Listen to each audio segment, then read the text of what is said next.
How's it going, everybody? This is the Dirt Bike Channel podcast. I'm your host, Kyle Brotherson. And pretty cool podcast today because I am going straight to the source again. You guys have heard of the term once bitten, twice shy, right? Well, that's what happens with me on this podcast.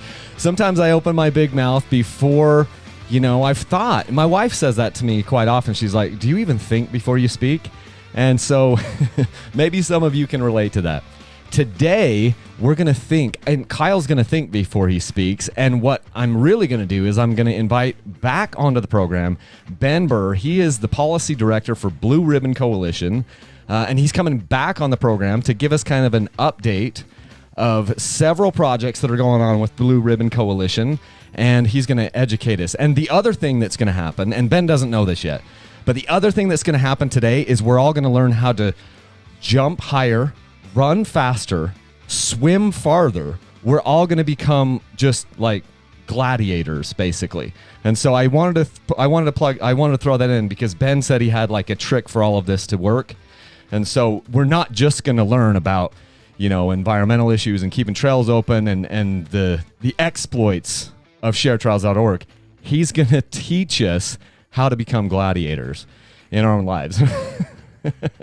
So fair enough. We need gladiators or something. We need people who know how to fight. We do. No, thank you so much for coming on. I just want to I want to keep people tuned into this because if there's one thing that kind of frustrates me more than anything is there's so much apathy in our user groups, and it's like, you know what, the fight's against us to kind of kick us off lands, and we're going to get into a ton of this stuff and to shut trails down. Those things never sleep. The people who are fighting against us never sleep, and so we are extremely lucky to have groups like yours, especially Blue Ribbon Coalition, to help fight the good fight while we are sleeping.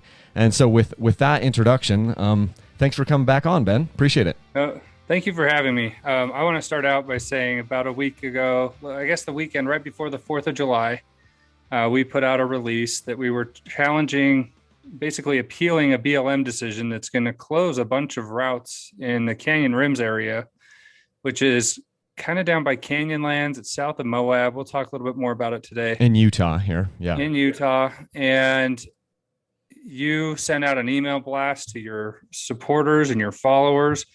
And we had a simple ask that we're trying to get as many $5 a month monthly donors to this legal challenge as we can get so that we have a base to work off of for the legal funding. And your followers rose to the challenge. We got a lot of new donors from those messages. A lot of very generous, bigger donors came out of the woodwork. And so the message is getting out. People are getting motivated by what is happening. You've been an integral voice in helping us spread the word. And just to your listeners and those who responded, we had enough come in that we do have staff that will send out individual memberships and thank you notes. They'll get something, but I just wanted to personally thank everybody who's supporting us in this. We are completely outfunded by the environmental groups, but I think you'll find from listening to me and Kyle today, we're passionate about this. We're going to give it 100,000% of our effort and make every dollar we raise and every tactic we deploy go as far as it possibly can. So I just your listeners are great, and I appreciate everything they're doing to support us. Well, thank you. And I think it is really critical to just mention that and to reiterate that hey, if you're donating $5 a month, you are doing more than 99.9% of the people that own a dirt bike, that own a side-by-side, that have a camper, that do any of this stuff. Because most of us, and we kind of covered it in the last podcast, when you buy any sort of recreational vehicle, whether it's a camper or a dirt bike or a side-by-side or even a mountain bike, the last thing that you're doing is looking for a group to support, some political group or a foundation to support. And so the fact that you're doing something, if you decide to take a stand and be like, you know what, I'm going to support Blue Ribbon Coalition, share trails, you're doing more than most people. And the other thing I would say is $5 a month or $10 a month. It's amazing how far that goes. If we had even 50 people as a result of listening to this, if we had 50 people say enough is enough, I'm going to spend $5 a month to support sharetrails.org. That is amazing is in the amount of traction that can do. And then also in my conversations with Ben on the phone, there are ways that you can then kind of magnify that by going and getting matches from different corporate partners. Is that right? Yeah, that's correct. So we use the money we raise from small dollar donations, as we always set it aside, especially for this travel management planning thing that's going on in Utah. We have a separate legal fund. We sequester those funds into a separate account, and then we use those as matching dollars for grants that we get through. We've gotten one through the state of Utah. We've gotten one from Yamaha. We just sent in applications this week for a Polaris grant, and for the Overland Expo recently created a charitable nonprofit extension of their event that they're going to use to grant out money that they raise during doing some of the silent auctions and raffles and things that they do at their event. And so we hope they'll support us. I mean, we have to see how they respond to the application, but when we show up with matching dollars and kind of an invested interest in what we're doing, it tells those corporate partners that their donation will go even further too. And so it just starts to compound and become more and more of a resource that we can use to go the distance. And unfortunately, we're going to probably have to go the distance on about every single one of these based on what I'm seeing happening in the field right now. But still, that synergy, that's what we need. And it's either we lay down and accept defeat, or we stand up and fight, and we might as well fight. And again, that doesn't necessarily mean that we can win every single one of these little battles, but we can't just be pushed over by SUA or other environmental. Yeah. There's a process to this, right? I mean, there's a constitutional process. There are protections in place, and we want to make sure that our voices are heard. If the other side is going to share their voice, we ought to share ours, right? Yeah, I was actually thinking about kind of what you were just discussing this morning, is that defining what winning looks like in these cases is kind of nebulous.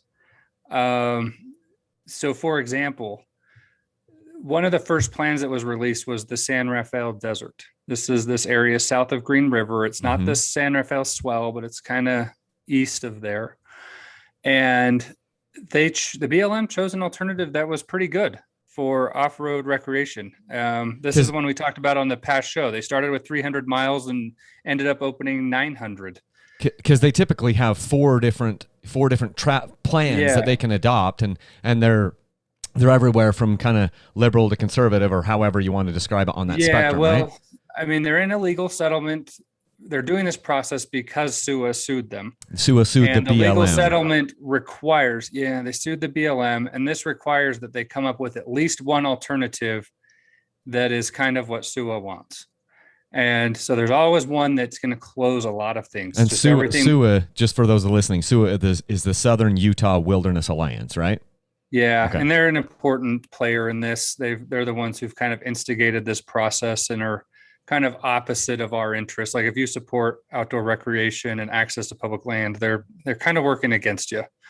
And so the BLM ended up deciding a plan that was pretty favorable to the off-road community and those who like to camp and those who like to recreate on public land. But SUA challenged it. And they said they didn't do their process correct. And at this point, that is being challenged in federal court.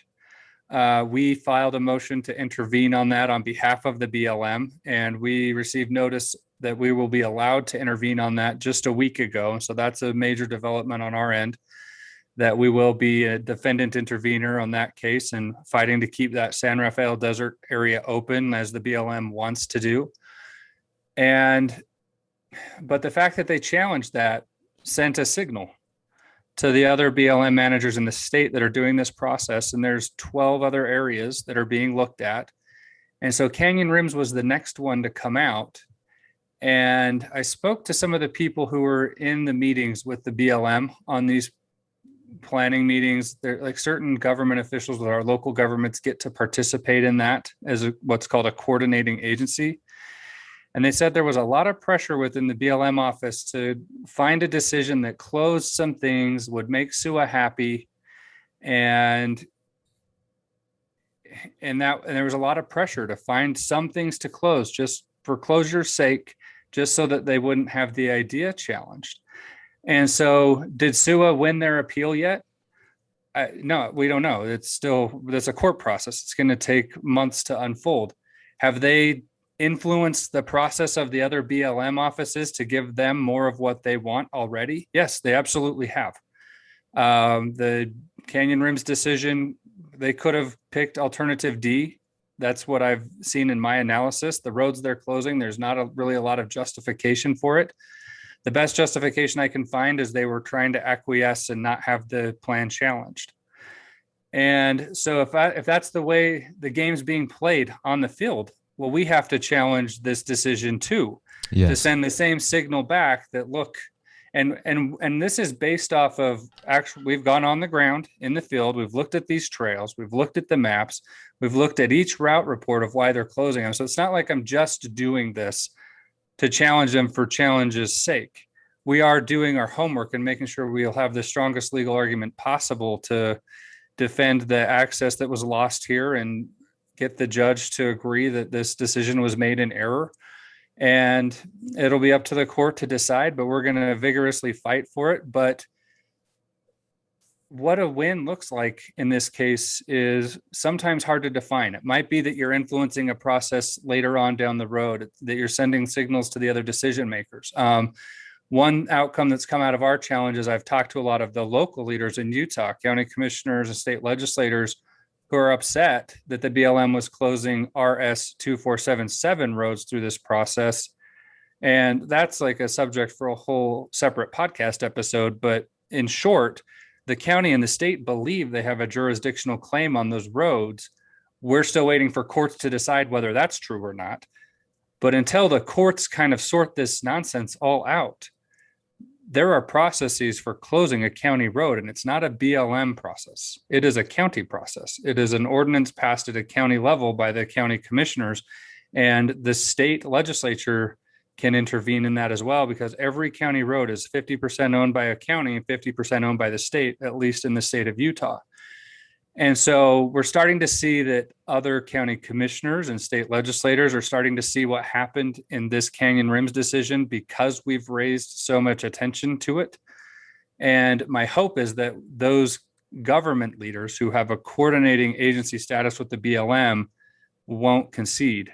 And so if we're talking about the first tool that our gladiators, or the weapon that they can put in their tool belt, we need you to contact your county commissioners in Utah and your state legislators. These are your local people. You can probably get them on the cell phone. These are very responsive local elected officials. And if you tell them what's happening, especially if you live in or recreate in these areas, and so that would be the Book Cliffs, 9 Mile Canyon, around Dinosaur National Monument, Trail Canyon, which is by the Coral Pink Sand Dunes, anywhere almost around Moab, the Dolores Canyon, Labyrinth Canyon, Canyon Rims.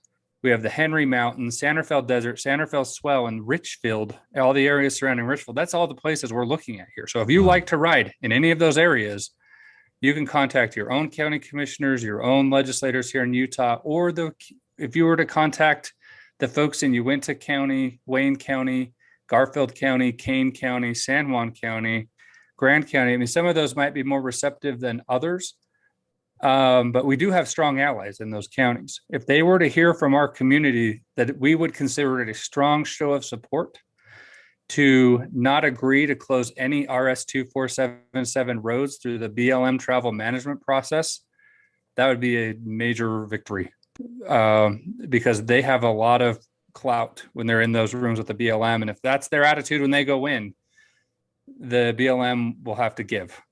Sounds like we definitely want to involve them and get them at least to take some action, because there's a lot of people that have things at stake with this. This is something that I've been kind of surprised each time. You occasionally call me and we chat about these things and maybe bounce ideas off each other. The thing that's been kind of eye-opening to me is several times you've told me about all the groups that this is affecting. And to me, I'm just kind of focusing on the dirt bike group. But what you're saying is, Kyle, this is way bigger than the dirt bikes, because it also is affecting even just campers and dispersed camping, which I think we'll get into later. But the trickle down effects of these things are huge. And thinking about this, you brought up the idea, or at least the concept of, what does a victory look like?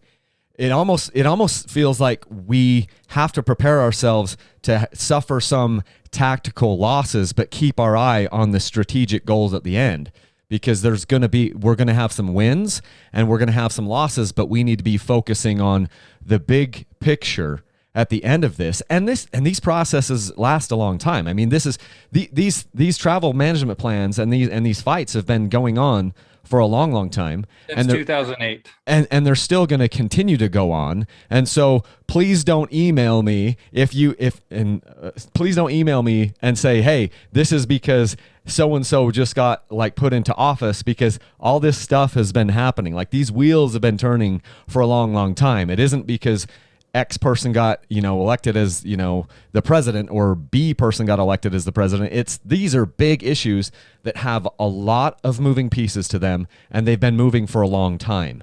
And what we need to do is strategically get in there and make our voices heard. And it feels like I don't know, it feels like to me, and maybe this is just the optimist in me, but it feels like we can make a difference. We're not going to win every one of these battles. Blue Ribbon Coalition, Share Trails is gonna fight this, and you're going to appeal any of the decisions where we feel like we were slighted. We, as the entire recreational and camping user group, so we're gonna have some wins, we're gonna have some losses, and we need to be okay with that. We need to just prepare for the fact that we can't win every single one of these battles, but we're still gonna win the war at the end, or at least if we're smart about it and we are persistent, right? So yeah, I share your optimism, because I actually know what our numbers are. If we get everybody engaged, we really do have more numbers. Our economic cloud is as big as it gets in the public land space. If we can get the recreational if we can users mobilize. Because like what you said on the last podcast, you buy a side by side and you just spent 30 grand, but you need a truck to pull it, and then you need a trailer to pull that. And it is within that amount of time, you have just spent six figures, you know what I mean? In some of these cases. And like you said last time, you can buy a lot of hiking shoes, for the amount that you can buy a dirt bike or a side-by-side or a truck or a trailer. And so there is money in our group. We just need to mobilize and organize as the recreators, as the RV, recreational, ATV, dirt bike, and then also campers. Big time, because this affects them big time. Even the Subaru crowd, right?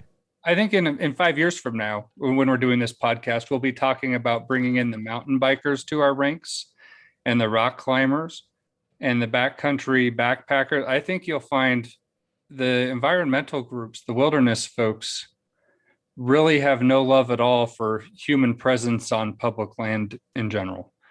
And if you're one of the few that doesn't have armies of interest groups mobilized against kicking you out, it's because you're not paying attention, or they just haven't quite gotten to you yet. Yeah. But they will. I didn't think they would come as hard as they're coming after dispersed camping, but they are. And one thing I wanted to say about this, the difference between a victory and a loss, is the victories are not as clear cut, but they exist. Mm-hmm. I think if we change the behavior of our elected officials in Utah, that'll be a major victory that will do more for this process than any court fight will. And so people need to get engaged. That's why I'm educating everybody I can about this process, so they know the stakes. But one thing that is 100% clear is a loss is very easy to define. You'll know the loss when you see it. It'll be a sign. It'll be a gate. It'll be something telling you can no longer access your public land. And if you do, it'll be a fine. It'll be prison. The losses are clear, and it'll be areas on maps that you can no longer go. And so and to be fair, I mean, the environmentalists see it the same way. If there's an area where that they want to be wilderness, where there's no people, and now it has roads in it where people can go ride motorized vehicles, they see that as a loss, and that is somehow an existential destruction of their whole worldview. And so both of us are going into this where the losses are almost zero sum. Like we have a lot to lose, and what a win looks like then can get defined in 1,000 different ways. But I will tell you that if you don't engage, you'll lose. Like the system is rigged for more closures. An example of this, I have 8 tabs open up on my browsers right now, of places that are putting restrictions in effect because the demand is so high for camping in these areas. And this is somewhere near the Appalachian Trail in the East Coast. I have places in Montana. I'm looking at some work that we might have to get engaged in Alaska. It's clearly happening here in Utah. And the story is the same every time. This area is getting so popular, and so we're going to restrict access to it. Okay, so now only a few people can go into an area that's popular. Well, where's everyone else going to go? So the rest of the people who are now excluded from the area they used to go to a different area. But then what happens? Well, now that area is becoming too popular, and so we're going to have to put in more restrictions. And the areas we're looking at now in these travel management plans are the areas that haven't been designated as wilderness yet, haven't been created as national monuments yet. They don't have other designations restricting access as much as some of the other places. And so we're already getting concentrated into fewer and fewer places. And then they're using that concentration and weaponizing it against the recreation community, saying, well, that concentration is causing impacts that can't be mitigated through anything other than a closure.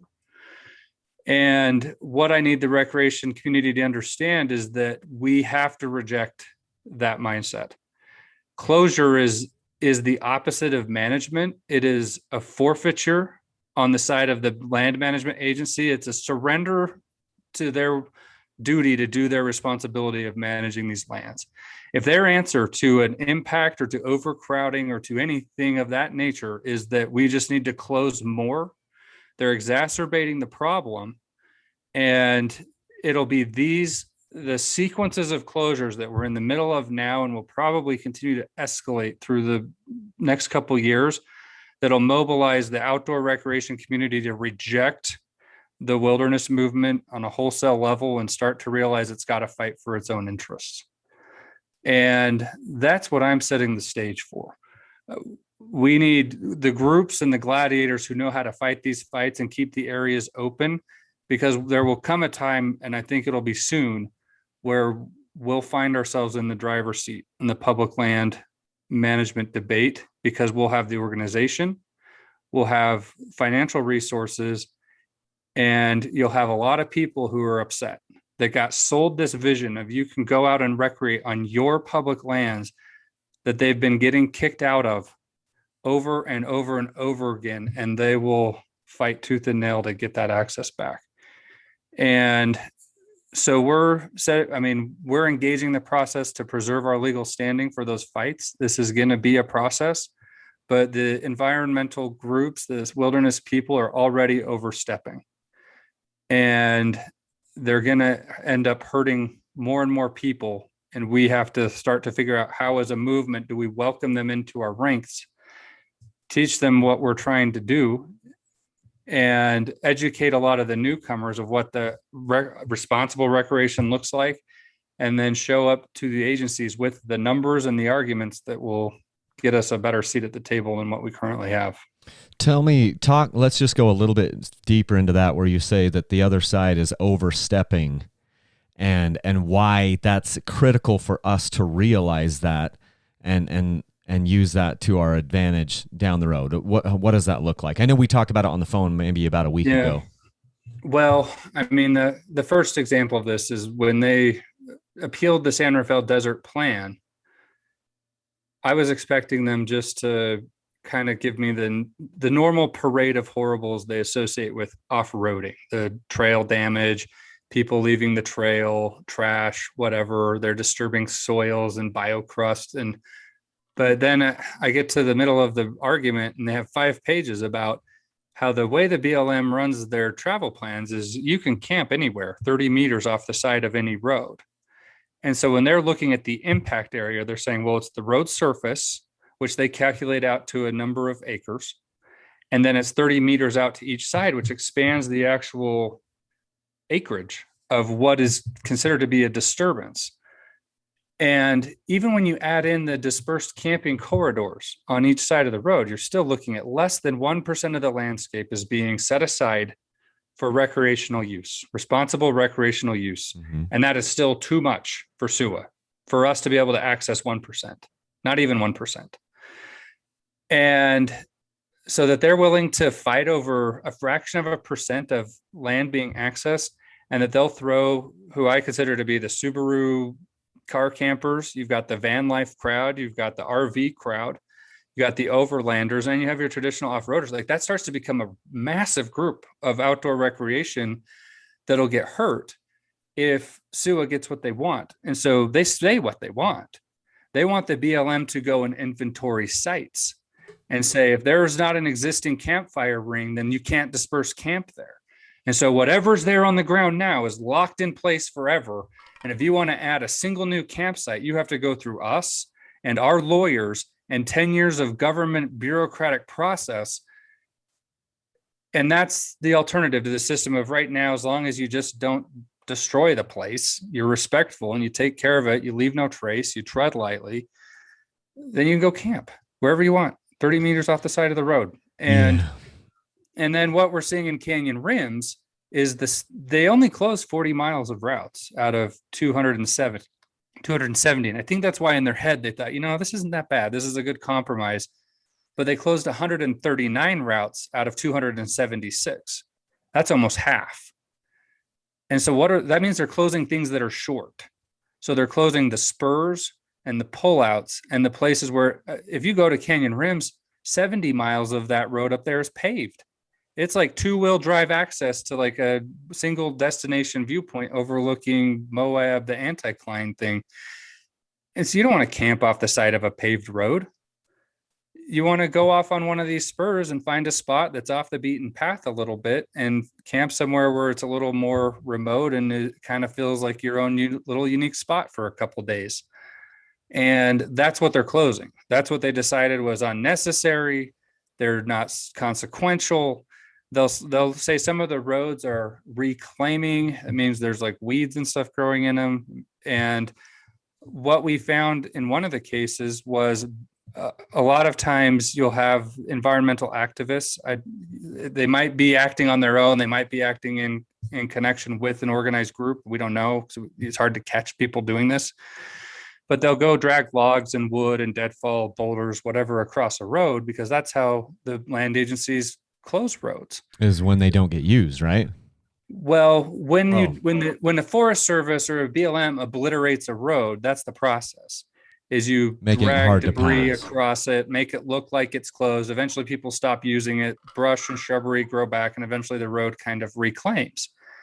So we do have evidence. I have pictures of this in multiple places now where these kind of obstacles are created, and it would take 10 minutes to remove them. But that's not the point. The point is it looks closed. I don't know if it's open or not. Now I have to go work with the BLM and ask them, is this open or not? Why are these barriers there? And then we can work to get them removed so that the public knows those areas are still open. But we're talking about a lot of road. And so eventually it's not hard to kind of launder roads back into being wilderness if no one's paying attention to this. And so that's another little weapon your gladiators can put in their arsenal is if you're out riding around and you see a road that's blocked, pin it, geopin it, take a picture, send it to me. Go to sharetrails.org and contact us, send us the information, and we will work with the agencies to ask them if that's a legitimate closure. In Utah, it's a criminal misdemeanor to illegally block and close a road. Wow. And so I posted stuff about this on Facebook and I started getting private messages of people like, I had the weirdest thing happen and it didn't cross my mind until I saw your post. But I have a road that I rode on 2 years ago and I went back there just recently and there's a tree growing in the middle of the road. That tree wasn't there 2 years ago. A tree can't grow that much in 2 years. Somebody planted it right in the middle of it. And so I believe somebody actually went out and planted a tree in the middle of the road to make it. And to be honest, one of the government people I talked to on this Canyon Rims Trail said to me, there's a tree growing in the middle of this road. It's not been used. It's reclaiming. I was like, and at the time I'm like, okay, maybe he's right. Maybe that one is reclaiming. And then I saw that Facebook comment. I'm like, oh my gosh, they probably did. And we fell for it. And so it's anything like that. I want the story. You can go to Google Maps. You can look at it. You can find a tree on Google Maps, and you can go back to 1985 of satellite imagery on Google Earth, I guess. Yeah. And we can find out if that tree's really been there as long as its tree rings say. So let's say they do find this. I'm looking at your website right now. I've got it up on the screen. How do they contact you with these types of, on the ground information? How do they send that to you? If they take a screenshot, So Share Trails, we do have a contact us link, and that just kind of goes to a general email, brc@sharetrails.org. Okay. Our staff will filter that through. But if you have an instance like this where there's what appears to be an illegal road closure, that'll end up in my email box, and I'll probably reach back out to the person who sent it, get more information, and then we'll start engaging with the BLM or the Forest Service or whoever. And the easiest way is maybe if they've got maybe they're using OnX off-road or some other Gaia GPS or Avenza maps or something. You want the actual GPS coordinates of that little location, right? A waypoint would be really helpful. Something that I can do the Google Earth research on it. And I've got to be able to send photos and GPS waypoints to the BLM. I have to go check it against. So I found one of these on the San Rafael swell, and it was a road that was blocked off that then went and accessed probably 10 different spurs up on top of a mesa and there were fire rings and everything past the deadfall blockages. I was like, man, this is like a high value destination for dispersed camping, and they just made it look blocked off. I went and looked at the BLM's scoping map, which is kind of all the routes they consider to be open at the moment. And all those roads, according to the BLM, are not closed right now. They might be through this process if we don't do what I'm talking about. If I don't go and start breathing down the BLM's neck about why are those obstacles there? Why aren't people going on top of there? There's fire rings and it looks like there's a legitimate use. Why aren't we allowed to use it? And get them on the record of saying, well, you are allowed to use it. We don't know why those are there. And then I can say, well, can we remove them?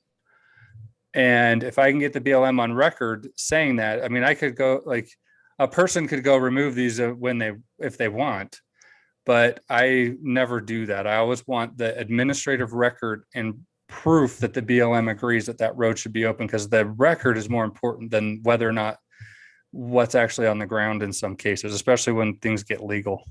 This is one of the fantastic things about doing these types of podcasts and these conversations with you is you're thinking about things as a lawyer. I mean, I don't want to put words in your mouth. I don't know if you went to, but the point is your brain works like a lawyer. You know how these things play out. And so, for me, I might just throw these logs aside or whatever. But you're going, hey, no, we got to play. The game is played a certain way. Send me the information, send me pictures, send me, geotag, and let us go sink our teeth into this, Fantastic. Yeah, and to be fair, I mean, I don't know if I have to disclose or whatever. I'm actually not a lawyer. But you think like a lawyer. I've worked a lot with them. I've worked a lot with federal agencies. I've been a consultant that works with federal agencies. And I try to avoid lawyers as much as possible, to be honest with you. Even though BRC has a lot of contact with lawyers. No, right? You need them. Like, you have to have them to do this work. But a lot of times a lot of the fights we engage in, I mean, this travel management process is legal from the start. We're looking at a settlement that was entered into with an environment. Like, if you think we're lawyers, sue us, all lawyers. Like, I've been in the law room, the courtrooms where they've been, and they're billing out probably $5,000 an hour to have 10 lawyers in a courtroom. That's like most of their staff. But my experience is you can get a lot further keeping it out of the legal realm if you can, especially with these federal land agencies. I mean, we have the off-road groups do have a pretty good reputation of being the volunteer labor force for a lot of land management activity that needs to happen, the maintenance and road work that gets done. And so it's a lot of that goodwill goes a long way too. We don't have to do all our work with lawyers. And a lot of this public commenting stuff, I mean, we can kind of shift gears a little bit. Right now, there's a public comment period that's open for the Book Cliffs travel management area. This is the Uinta County side of the Book Cliffs. There's a Grand County side as well, which is where probably more people are familiar with, like your Sago Canyon. There's like a ride that goes up there, the petroglyphs. You can get up to some of the canyons outside of Green River, and those are pretty accessible to the people going to Moab. But Uinta County is very different. You have to come at it from the Vernal side or Colorado. But this area is incredibly popular for hunting. A lot of big game out there: elk, bison, bear, cougar, deer. And so a lot of people are going into this Book Cliff areas to do their hunting and their camping. It's kind of more of a wildlife driven recreation economy, more so than an off-road recreation. But that area has almost 2,000 miles of routes, and it's Vernal and Uinta County are in the initial stages of trying to attract off-road recreation to their counties. I've started to see little groups form, organized rides. And so that's an area that I think is going to get discovered in this coming decade. And it'll be one of these overflow areas where you can go and just really explore. I mean, the Book Cliffs are kind of like a maze of just canyons and lots of cool wildlife, great archaeological resources. If you know, I mean, as long as you're being a good steward of those, I love looking at petroglyphs and the cultural resources and kind of just seeing those when I'm out there. So the Book Cliffs area, I would encourage people to go comment on that area. And some key points there is the people I've talked to on the ground have said some of the BLM staff in that area are giving a lot of deference to SUA's Red Rock Wilderness Bill. For instance, they'll say, "Oh, we have to be more careful about that road because it's in the Red Rock, it's in wilderness in the Red Rock Wilderness Bill." And I'm like, well, the way laws work is if it's just a bill in Congress, it means nothing. It's a proposal. It actually has to pass the House and pass the Senate and then pass the conference report and then get signed by the president to become a law. And until it's gone through that process, the BLM has no business considering whether a road is included in a specific legislative proposal, but that's what they're doing.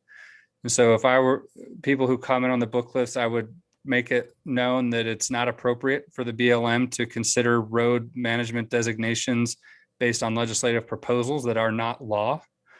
They need to actually just follow the law, not whatever. And the same thing's happening with this 30 by 30 thing, where they want to set aside 30% of the landscape as protected land. And there's a nonprofit I heard of that got turned into the IRS for opposing this. I'm like, because they were violating some lobbying statute. I'm like, they're not lobbying. The 30 by 30 thing is not a bill. It's not even a legislative proposal. It's like a marketing plan from the environmental groups. And like they have a freedom of speech right to oppose that. When there's no official bill, but they like the other side is so good at controlling the PR around their movement. They get away with a lot of what I consider to be, I mean, that to me is just, it's nonsensical. Like you shouldn't be basing decisions off of things that aren't law. If you are a federal entity, you just shouldn't. And so I don't know how they've managed to launder their ideas and legitimize them in a way that hasn't been legitimized by the Congress yet. But those are some of the dynamics in play there. Same thing as what we're seeing in canyon rims. There are a lot of main canyons in the Book Cliff, but then there are a lot of little side canyons. And then you get up on top of some of the different levels of it and you get to lookouts and things. That's what I'm worried they'll try to close a lot of in this one, or the side spurs and the lookout points. And people need to realize what the impact is going to be. There's a lot of shed hunting out there.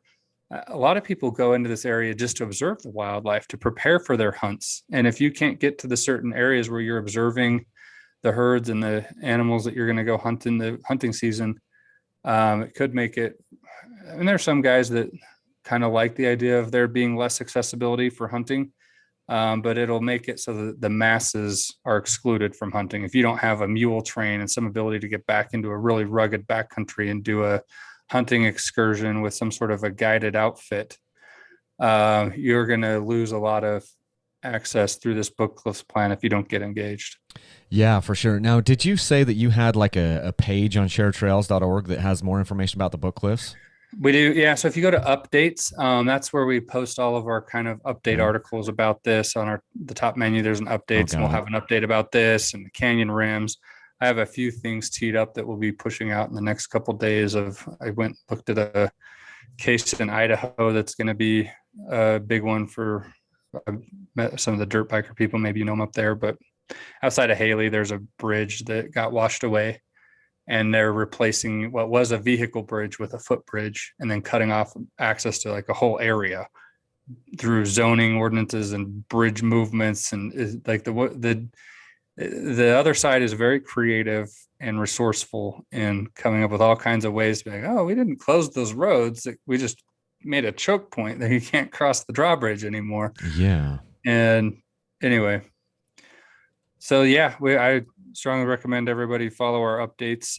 One thing I could point out is I don't like to be a shill for following and liking pages on Facebook anymore. I mean, I've followed the Facebook platform for a long time professionally. There was a period of time where a lot of page likes really translated into a lot of traffic to a page. I found I get a lot more traffic now sharing it into groups and getting other influencers to help me share my content. And we do a good job. But what I have found is that on some of the grant applications that we've applied for, they actually ask like how many Facebook likes you have, because I guess that matters to them for some reason. And so that's another little weapon in the tool belt, is you can help a group like ours look even bigger by doing those little things, liking us on Facebook, liking our posts, because I include in our grant information screenshots of our analytics and say, this is the reach I have. These are the people I can reach when I share this out into all the groups. And some of our posts, like we do okay for the size of an organization we are. And I've run some pretty big social media accounts in my day. And so it's for what we are, I consider it to be impressive. But then I go look at Polaris, which is a massive corporation. They have one of the sexiest products on the planet. And they do a 4th of July post, which has the troops on Polaris machines. And our posts are getting a lot more engagement than theirs. Even though they're a big brand, they have massive marketing budget for digital media. And that tells me something, that they as a corporation aren't connecting to their customer in ways that they could. Yeah. A lot of our members are Polaris customers. They care deeply about these legal fights and not losing access to our public land. And I think Polaris is missing a huge opportunity to connect to their customers on these issues. And you and I have talked about this, and so I've applied for a grant with them. I'm going to give them a chance to support us through an official program they've created through their corporate branding department. But one thing I'm working on is I'm writing a letter to, let me see what her name is. CEO of Polaris, right? Yeah, so I tracked down, her name's Holly Matson Spaeth, and she's the director of corporate branding and partnerships at Polaris. I'm writing a letter right now to her to explain what we're doing, the work we're doing, the support we're seeing from the community, and then I'm going to make a formal ask and invite for them to support us. And one thing that I think would help this letter have a bigger impact is I'm going to put a page on our website where you can add your name to this letter too. And we'll just have a big database of names. So these are people who've read this letter, awesome, agree with the message, and want the corporate leadership of Polaris to know that the fight we're in is virtuous. It's beneficial to their customers, and they should be one of our biggest supporters. And if I can get Polaris customers en masse to help us in that, and off-road community in general, so that they can see we've got numbers behind us. And so this doesn't take money. This doesn't take anything. It says just adding your name to a letter, and I'm putting my name on there too. And so you add it with mine, and it'll be polite. We're not threatening them. It's just, we would consider it a strong show of support for you to support us in this. And the reason I feel like we need to do this is because these corporations, like Polaris gave $5 million recently to the American Forest Foundation, which is great. I mean, they do trail work, they'll maintain trailheads with the money. That's great. I have nothing against that on the surface. Yesterday, Tread Lightly announced that Ford is releasing a new initiative through the Bronco Wild program, where every sale of a Ford Bronco is going to donate to Tread Lightly, which is great. They do important work. Their message resonates. They've really helped educate the community, and they've helped sponsor and train a lot of the groups that do the trail work. Here's my concern. We had a trail group, a local trail group in the San Rafael Desert, who had teed up about 100 volunteers to come down into that desert and put up signs, maintain trails, and do the work necessary to help the public know which roads and routes in that area were open. He'd been working months to tee that up. 24 hours notice, BLM calls him up and tells him, never mind, you're not allowed to do it because Sue is threatening to sue us if we let you. Jeez. And so he had to call all his 100 volunteers and say, we can't go do the work. We're the volunteer army of the Federal Land Management Agency. This is all free labor for the feds. And they basically said, sorry. We're representing at least 8 or 9 groups in California who got OHV grants through their state program to go do trail maintenance and trail work and the trailheads and clearing the deadfall and whatever. These groups overperformed their grants. But there was a state audit of the program. The auditors decided that they didn't overperform, even though they have documented evidence that they did, and decided that these groups collectively owe the program back $700,000 of money that was approved, stamped, and signed for by the decision makers in the agency. They went through the whole process right. And then afterwards they said, well, our agency people didn't do the job right, so you have to give all the money back. And you're not eligible for grants anymore. And so they've basically sidelined 9 incredible groups in California who've done a lot of amazing work over the years. And so I hesitate to say that. I know it's easy if you're Polaris or Ford or one of these big OEMs to support the Tread Lightly mission or to support a program that creates trailheads, because you can point to a thing. It's tangible. It's like there's some graded dirt that wouldn't be graded if it wasn't for us. There's a kiosk that wouldn't be there if it wasn't for us. It's harder to point to a lawsuit and say, yeah, we funded that lawsuit. But I'm telling you, if we lose the legal battles, the next domino to fall is going to be our OHV volunteer brigade, and they will shut us down every step of the way, and we won't be able to go out and maintain the trails. Even if we show up and pay for it all ourselves, do all the labor ourselves, we'll start to lose access to even that form of advocacy that's been one of our most effective tools. And so that's why we need the Polarises of the world and these other folks to understand the reality on the ground of what's happening and get in the game and understand that the politically easy ways to support this cause, which is building the trails and maintain like the trail maintenance programs and education programs, those are great. We'll help with those as much as anybody, but they're not enough in the legal environment we're in. And if they're not willing to back the legal resources that are necessary to win these fights, I don't see that lasting anyway. It just seems so short-sighted to me that you're even having to go to them. And I think it's great. I think this is fantastic to go to these OEMs, go to these manufacturers and say, hey, look, your customers are at risk here. We are your customers, and we are, facing these legal challenges from multiple angles. It's like in many cases, it's like they've got us surrounded, like these ideas or these groups in California where they're going and they're doing the work and they're volunteering and they're doing all the things that they're supposed to do. They're trying to cross their T's and dot the I's. And then all of a sudden it comes back on them and now they owe grant money back. I mean, you can't even make that stuff up. And they don't want to volunteer anymore. They've completely shot that they've been movement alienated in the heart. They've been alienated. Those people are completely turned off. And I've heard this sentiment before. I won't share any names, but I've had influential people in the dirt bike community here in Utah say, call me up and be like, Kyle, you're fighting a losing battle because this is what happened to me.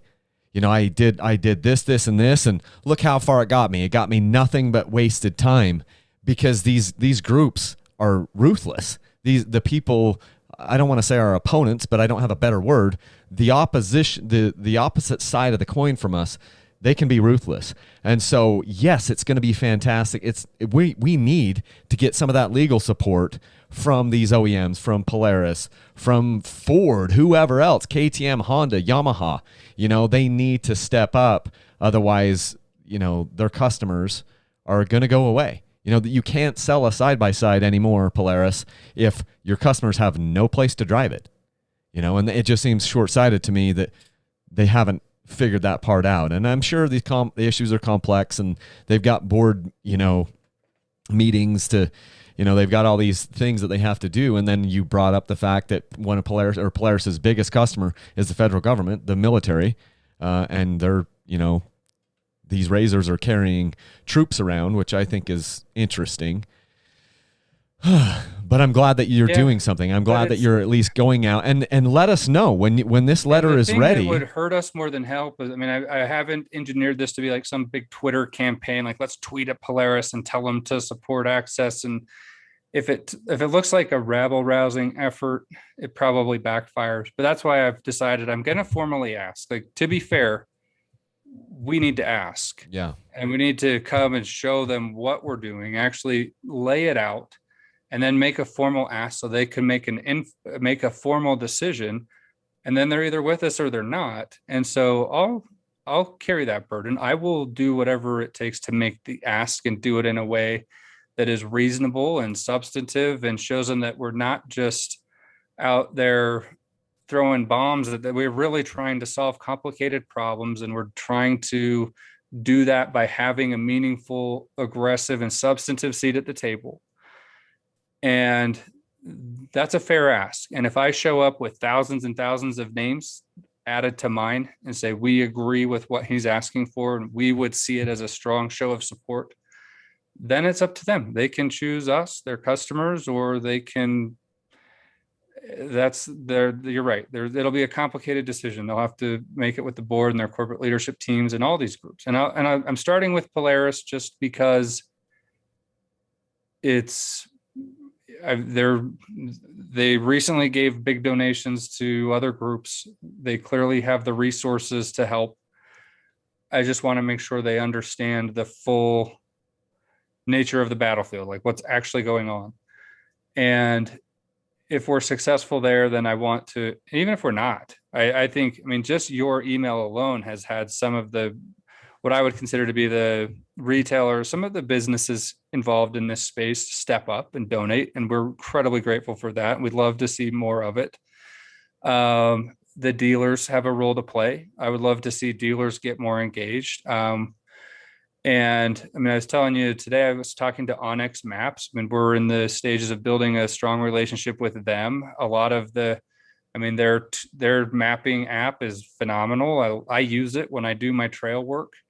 And I think that they have a lot to offer to their customers by fighting to keep the trails that their maps show as open.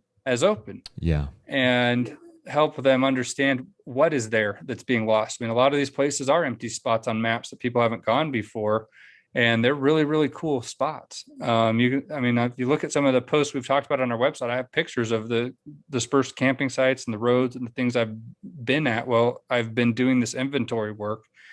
These are phenomenal areas. Like, if you were to go and actually see what these are and realize you're losing access to them, you'd be livid. Like, these areas are phenomenal. And maybe you've been to some of them, but if you haven't, trust me, I've seen them. You are losing something incredibly valuable as part of our public land system that you can't access this anymore because of what's happening. And it's some of the most spectacular landscapes on this planet. And if you don't have an able-bodied 2 feet you can walk on to get there by the time this is done, then you'll probably never see it.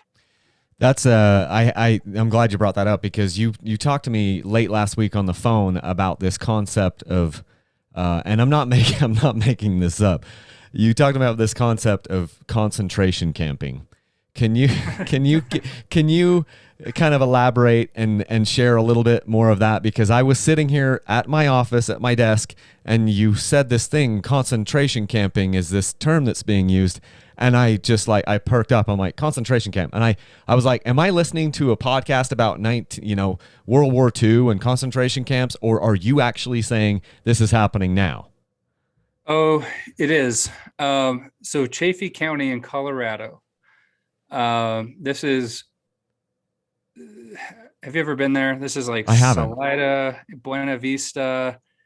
I've driven through it, and you're like driving through these valleys surrounded by these 14,000-foot peaks. It's one of the great, I love that area of Colorado is just spectacular. So naturally, it's an area where you have COVID. It's an area that has a lot of open Forest Service land around it where you can go and dispersed camp. And so and it's not too far out of Colorado Springs or Denver. And so you've started to see a lot of people moving out to rural towns like Buena Vista and Salida. And but then you get there and what do you find? Can you afford a house? No. I mean, the houses in these places are millions of dollars now because there aren't very many. The housing supply is restricted by the public land surrounding them, and the cities can't grow out anymore. They don't really have any tools to solve an affordable housing problem at a community level. And so people come out and live in vans. They live in RVs. They go disperse camp on public land. And so now you have these communities where you've had a surge of dispersed campers coming to these areas and mixing with a bunch of people who've just paid a fortune to buy a little house in Buena Vista, Colorado. And their vision of their life in their new $1 million home didn't include that person camping in the van down by the river. and, and so they've gone to no short lengths to set up little nonprofit organizations to envision the future of their community, which is all just sort of a sanitized effort to just get rid of the dispersed camping people. That's all it is. They don't like the dispersed camping people. They've found the things they don't like. There's human waste problems, which I look at, if there's human waste problems, build a bathroom. Yeah. We don't have to close the area. The public land agencies have proven they know how to build bathrooms in the wilderness. I've used them. I've seen them. Yeah. They're not the most luxurious bathrooms, but they do the job. Yeah. And so you can solve a human waste problem with bathrooms. You don't, and to be fair, their plan does include building some bathrooms. But ultimately, one of the key features of their plan that they're trying to get through is to concentrate everybody in what is called a community concentration zone. And so I'm like, okay, so you got these people that are camping that you don't like, that are creating problems that you don't like, and you're going to concentrate them into an area where they can camp. And they're actually calling it that, a community concentration zone. And I'm like, well, they're concentration camping. And so I'm a supporter of dispersed camping. I'm not opposed to like a paid campground where people go and like, that's great. It's not my preferred way. KOA is already concentration camping, right? I mean, sure, paid concentration camping, but I don't care. Like people like that experience and they go and it's kind of, I've stayed in KOA campgrounds and you kind of get these little communities where people come and go and it's not a horrible thing. They have showers, it's kind of nice. And there are a lot of Americans who enjoy that experience. And I think this is a free country and we should have all the KOA campgrounds that a market is willing to bear. There you go. But not only KOA campgrounds. If we're going to have a public land system where the federal government owns 600 million acres of land, and they're going to advertise it as public land and it's there for our benefit, it's a public benefit, then there should be a permissive policy of letting us use it, letting the public actually enjoy the benefits of this land. And what we're seeing more and more is there are very orchestrated, organized, well-funded, well-resourced efforts to put in place a very different worldview on our public land system. And the consequences are dire. And the concentration camping that's happening in Chaffee County, it's the same thing that's in the other areas I talked about. Areas become popular. They look at that and say, well, there's too many impacts. There's too much garbage, too much human waste. They'll have the list. And instead of saying our answer to that should be, well, let's create more areas. Let's designate more areas as open. Let's build more roads, and let's have the areas off the side of the roads be open for dispersed camping. And let's give these people a space where they can recreate and get the public benefits of outdoor recreation and enjoy them. The answer instead is to say, well, we can't manage these impacts, so we're just going to close it. And so now it's like plagues of grasshoppers. It's like they only have these few little islands of access where they can go. And it keeps a concentration zone is a horrible idea if you're trying to mitigate impact. A concentration zone is designed to concentrate impact. There's going to be impact. And so it's a wrong-headed approach. We should be opening more areas. We should be opening more roads. We should be designating more areas for dispersed camping. The public clearly wants this. They are spending vast fortunes on RVs and sprinter vans and overlanding equipment. They want to go have this experience and this lifestyle. And our public land system is looking at this fleet of campers coming in and saying, no, whoa. We didn't plan for this. Our job is to preserve the user experience, which is to go have a backcountry hiking experience. And I look at that and say, then you need to update your plan, man, because the people want this. Yeah. And there's enough space. I can't tell you, Ben, how many times I've been out on a dirt bike and I'm in the middle of nowhere and I've ridden my motorcycle for 2 hours straight in one direction and I haven't seen a person. We'll go out on these rides and we'll ride for 6 hours or 8 hours and never see another person. And if there's one thing I've learned about the Western United States, it is that there is a hell of a lot of area. I mean, and it's vacant. It is the most vacant landscape you'll ever travel across. It is so open. And so we are not saying, we as dirt bikers, OHV, hikers, campers, we're not saying that we want to turn all of it into New York City and we want to rape the land. We are saying we want to go out and experience this. And there is so much land out there that if it's responsibly done, we can accommodate all of these people and still make it so that no one sees each other for 5 hours because there's so much land. You just mentioned over 600 million acres, and you have to stop and think about that. If the federal government owns 600 million acres. If you've ever, think about this. I want the listeners to think about this. Every person in the country could have 2 acres. Oh my goodness. You never see yourself. Oh my goodness. Yeah, it's like if you've ever seen 600 acres. I've got acreage behind me that is privately owned and it's now being developed. I know kind of what 600 acres looks like, but you cannot fathom when you take 600 and times it by 1,000,000. We are talking about a lot of land out there, and we are not asking to rape all of it. We're just saying we want to responsibly use it, and you're telling us that these opposition groups are saying you have less than 1% of this, and we want to restrict you off of that. And I go off of impacts that I consider to be over-exaggerated and in some cases phantom impacts. Exactly. I'm going to post a video soon on our page. Like I shot this when I was out on this Canyon Rims area, because one of the things SUA will really get up in arms about is soils. And that's because one of the laws, FLIPMA, gives them a statutory standing to defend soil quality. And so if you've been to Moab, you've heard about the biocrust. You can't visit Moab and not have somebody preach to you. The sermon of biocrust is sort of the lifeblood of the desert and that you can't go tread on it or whatever. And it takes 1,000,000 years for it to grow back. And I was up on an area, one of these routes they said was reclaiming. You could see the 2 treads. I mean, obviously it had been used, but there were footprints in it. And I knew that there was a person who'd been there about a week before me. So we were talking about that route and I suspected the footprints were his.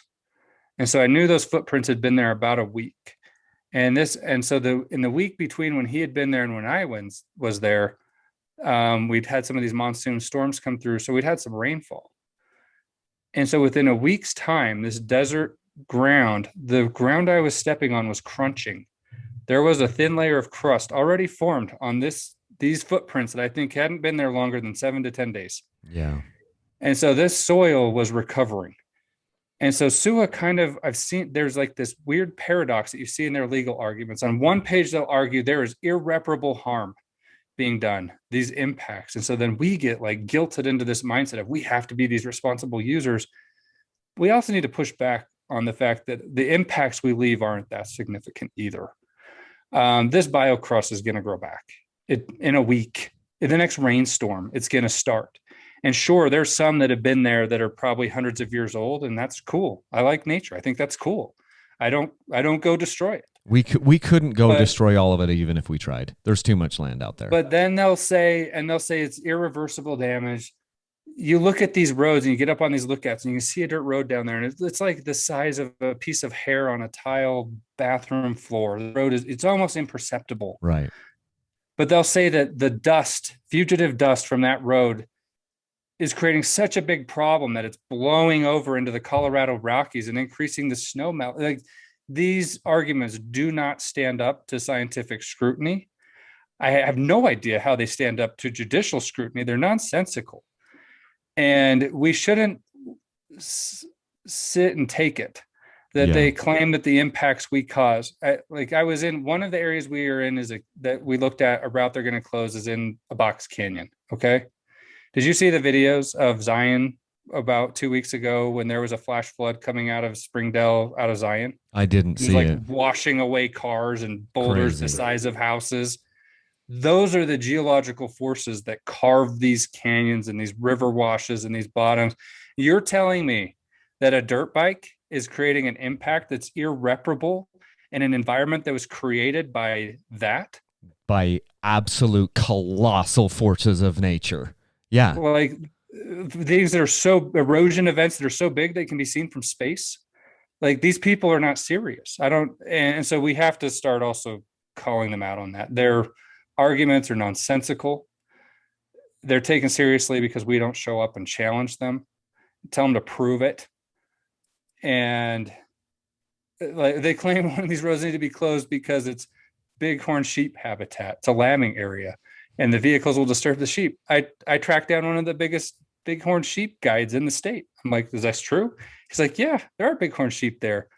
This is on the road that comes out of the Schaefer Trail. You'll see them on the side of the trail. They'll be like walking up and down next to the traffic of Jeeps coming in and out of that area.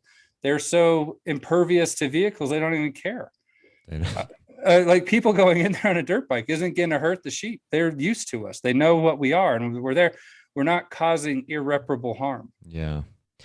Well, this has been fantastic. Maybe we can kind of end on just kind of like the grand strategy for public lands and where you think things are headed in the coming years. I know that you don't have a crystal ball, but maybe that would be a good wrapping point for us. Yeah. So I strongly believe that, so the public land system has kind of gone through cycles. And so it started with the colonial people, where you'd come and like George Washington was given land for his service in the British military.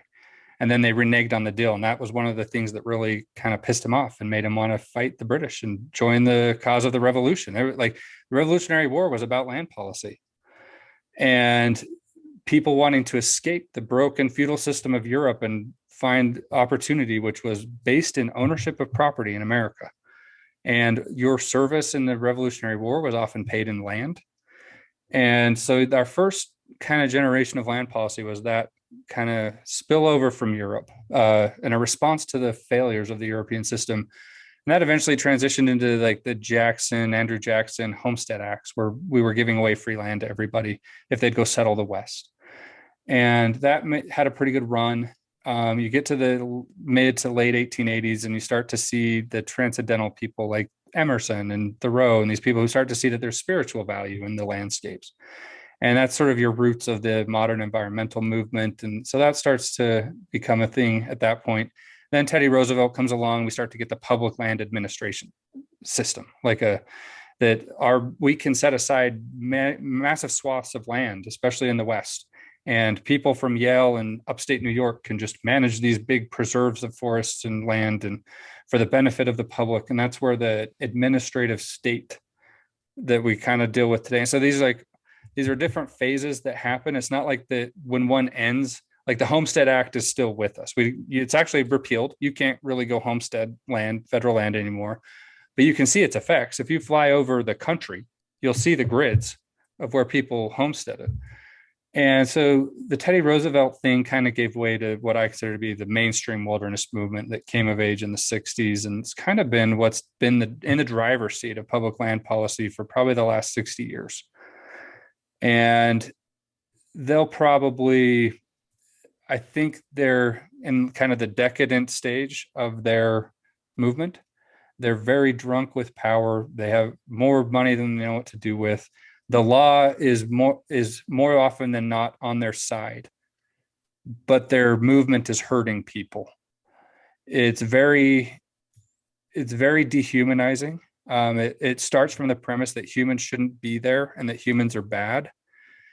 At the same time, we have this exploding outdoor recreation movement. And outdoor recreation has been kind of part of public land since the beginning. It's just never been, it's always just been kind of a tangent. It's where the public support comes from. It's where the goodwill comes from. The public goes along with public land system because of the recreation component, but there is not a statute. There is nowhere in federal law that says you have a right to go recreate on public land anywhere. You do not have a right to do it. You are there because they allow you to, because they've decided to let you. And so what I hope and what I think is in the cards, if you look at just the demographics and the economics of this, there is massive amounts of money and goodwill and power in the outdoor recreation movement. It has every right to be in the driver's seat of public land policy right now, but it is barely in the back seat. It might be being drugged behind the horse. And every now and then it's propped up as like, oh, this is the outdoor recreation people are with us. They get used. And what I hope to see happen is that outdoor recreation replaces the wilderness movement as something that's more in the driver's seat of this public land policy debates. And that'll happen when outdoor recreation community recognizes that it needs to have its rights to access public land recognized in law. And those are things I'm in the initial stages of figuring out what would legislation look like that defines a right of access for public recreation. And once we have that, that would give us legal standing to, if they close a road, we could show up and say, you can't close that because you've violated this right that was granted to me through statute. And if we could get to that point, there would be a massive shift in the public land policy, and the managers would start managing the land for what we talked about. If there's an explosion and surge of demand and interest in use, if people want to disperse camp, if they want to live in a van on public land, we need to legally define that they have the right to do that. Right now, all they have is permission to stay there for 14 days. And if you stay there longer, you could be fined, you could be in trouble, you could have your right to public land revoked to access it. But we can't get a big law like that passed if the outdoor recreation community doesn't realize that it is its own interest. It has its own interests that it needs to fight for. And it's not just some sort of useful tool for the other interests that are the most engaged in public land policy right now. And so, I think Blue Ribbon Coalition and Shared Trails is very well positioned to be an influential force in what I think is going to happen, the changes that are going to happen over the next coming years. We want people to be members of the organization. Like, a membership is an important part of our lifeblood. I mean, we've talked about the $5 donations to the legal funds. Like, that's crucial to fight the fights. The membership base provides sort of the overhead to run the organization. Like, I didn't realize it, but to run a nonprofit, the compliance costs are extraordinary. You have to register in all these different states. You just have to have a compliance person that just keeps on top of things and keeps you so that you're not getting hurt by, there's a lot of scrutiny on how a nonprofit operates. And so you do need the overhead costs. And then the membership numbers are also clout. When I write my letters and comments to the BLM, I always talk about the members and the people we represent. When I write a letter to Polaris, you're going to see in there, this is who we are and this is who we represent and this is how big we are. And so a membership, like a $5 monthly donation, our memberships are like 25 or $35, depending on which one you get. And if you get the $35 one, there's a 2-year membership of a $35 membership, so $70, but then you get like a gift card to Rocky Mountain ATV MC, which has been another one of our really big corporate supporters. And so it's, again, not a lot of money, but it gives us a lot of important tools to do our mission. Yeah. Well, that's good. I'm just showing the website here right now, sharetrails.org.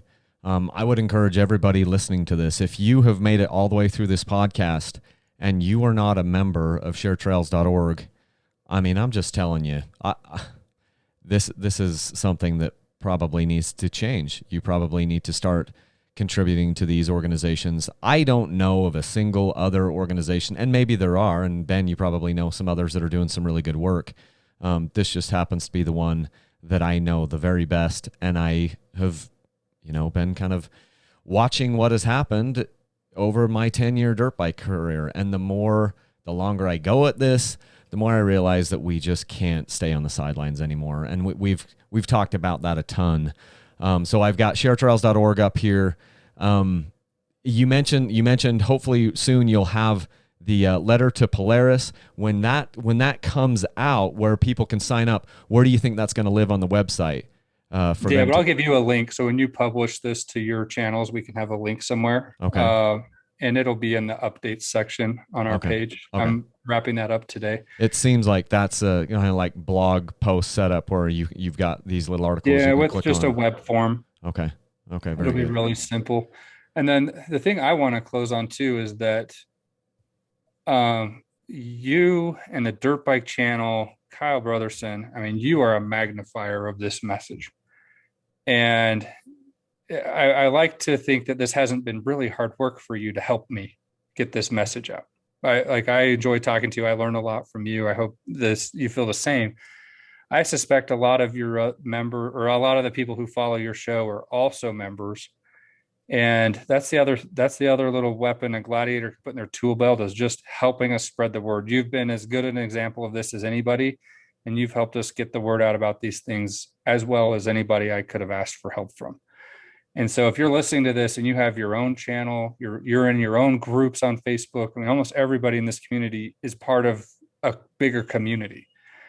And I need all the help I can get getting the word out.